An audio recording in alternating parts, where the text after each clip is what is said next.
I was a little worried, and I just didn't want to be stressed out. So it's always nice when you can get games like that. When did? Sorry, go ahead. No, please. When did you finally exhale? I mean, that run at the end of the second quarter was huge. No, yeah, it was huge, but not then. Probably start of the fourth. Okay. Yeah, we're gonna be good. Yeah, our guys were awesome in it. We knew what was on the line and lost a couple in a row, so we were pissed off too. So it was really good to get back in the win column. Yeah. It was so cool to see just the chemistry, seeing guys that don't normally shoot threes make threes, seeing how guys would react to them. Playing a weird lineup at the end. So he was the 4, he wasn't the center in that group. So yeah, but awesome just seeing those guys. 'Cause, I guess Burke played in Texas, but Cam and Bakke really haven't played. Bakke played in LA actually. They haven't gotten to play in the last month, so for them to get to play 7-8 straight minutes was great, and seeing the group to support everybody was awesome too. When most of the starters came out, or about 6.5 left or so, was there any chatter on the bench? Because he was so close to Blake was so close to so many records. I don't know. I didn't know any of the records. If someone had told me, I might have. He tied the franchise record. I learned that. What's the points record? 48. He's at 44. Yeah, well, had I known, would have kept him, but no one said anything. I didn't know I don't think anyone knew it either. Well, your assistants were coming over, so I didn't know if they got knew? your. Yeah. Well, yes. No one Okay. told me. I would have let him. I wouldn't have let him chase it too long, but I would have given him a chance. Well, 2 years of basketball for you under your belt, essentially, and where does this game rank for you in terms of just complete execution and just? Yeah, I mean, I know there's errors, but I mean, yeah, it was pretty beautiful to watch. It was fun. It was probably, and it's not going to get to the top. Like just, they've lost their whole team basically in the last couple of weeks. That's not the personnel that they normally have, so that always factors in. But yeah, it was really fun to seeing the pace we were able to play with, and we knew that they had 7, so we were trying to wear them down, and we did a great job of it. Yeah. What makes this team a true contender? I think we're versatile. Versatile and talented, and we can shoot. We can guard different ways. We can score in a bunch of ways, and we just have a lot of talent. So, all you got to do is get it, and you have a chance. And I think we have a chance.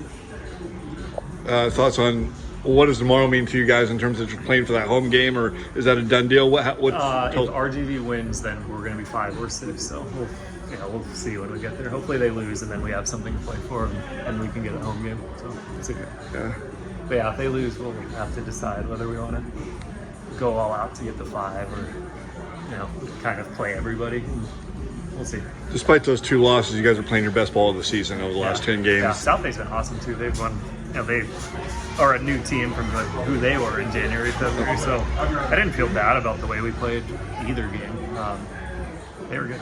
They made 20. We made 23s and made fewer than them. So.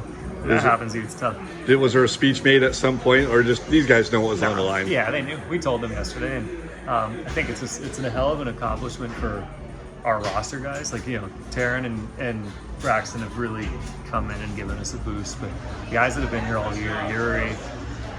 I love giving Jack credit, but I'm not going to do runs because he was out for like a month with Golden State. But Yuri, Javen, Blake, Dante, those guys have played pretty much every game. And when we were down 2 ways, we stole a bunch of games against teams that on paper had more talent because of those guys' execution, their heart, their competitiveness. And then Burke helped us a bunch this year. Cam, Seth, Bakke, all of those guys helped us win games in January, February that are allowing us to be in that spot. So it was great that they got to play in tonight's game too. Awesome. The G League roster is ever evolving, and there was a lot of changes this year, especially in the last couple of months. How were you able to cultivate that type of energy and chemistry on the road? I don't know. Just we have good guys, so good guys, and we added a lot of talent, so the pieces seem to fit together pretty well. Nice. Was that? I mean, I imagine the answer is no. Was there any thought of letting Blake kind of go for the record? I had no idea. Oh, okay. So, had I known, I probably would have let him chase for 2 minutes, but I just didn't know. Gotcha. Yeah.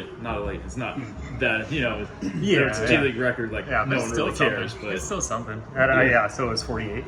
Elliot Williams had 48, and then he tied Scott Woods 3. I heard that. Yeah. So, I was unaware of either of those things, so just wanted to get our other guys a chance to play. Makes sense. But had I known, might have let him play another minute or 2. But it's probably good we didn't because Vern came out of this game healthy. Yeah. Your head's in the X's and O's of the game. But when he's celebrating all those 3-pointers, it's almost like he ran out of celebrations because he hit so many. And so I didn't know if you were getting a kick out of some of the stuff. I noticed a couple of them, and then I think Cam made one and he copied Blake, but I didn't see most of them, to be honest. There was one 3 he hit where I saw you put your hands Yes. on your head before, like it reminded me of like Steve and Steph like 10 years ago when he did that thing against the Clippers. Steph's was a little more impressive, but same reaction. Yeah. Awesome. That was Thanks, awesome. Al. Thanks. Thank you, Coach.